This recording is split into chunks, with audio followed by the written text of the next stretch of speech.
Rahuri factory परिसरातील एका 22 वर्षीय तरुणाने गळफास घेऊन आत्महत्या केल्याची दुर्दैवी घटना उघडकीस आली आहे। या घटनेमुळे परिसरात हळहळ व्यक्त होत आहे।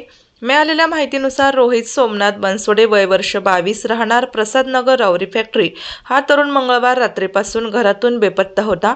त्याचा शोध सुरू असताना राहुरी फॅक्टरी येथील इंजिनिअरिंग कॉलेजच्या पाठीमागे असलेल्या बाभळीच्या झाडाला त्याने गळफास घेतल्याने बुधवार दिनांक 5 ऑगस्ट रोजी सकाळी निदर्शनास आले। घटना लक्षात येताच स्थानिक नागरिकांनी तातडीने राहुरी पोलिसांना माहिती दिली। त्यानंतर police head constable Balasaheb Shelke यांनी घटनास्थळी धाव घेतली। त्यानंतर पंचनामा करून रुग्णवाहिका चालक रवींद्र देवगिरी यांच्या मदतीने मृतदेह स्वविच्छेदनासाठी पाठवण्यात आला। आत्महत्येमागील नेमके कारण अद्याप स्पष्ट झाले नसून या घटनेचा पुढील तपास पोलीस निरीक्षक रवींद्र देशमुख यांच्या मार्गदर्शनाखाली राहुरी पोलीस करत आहेत।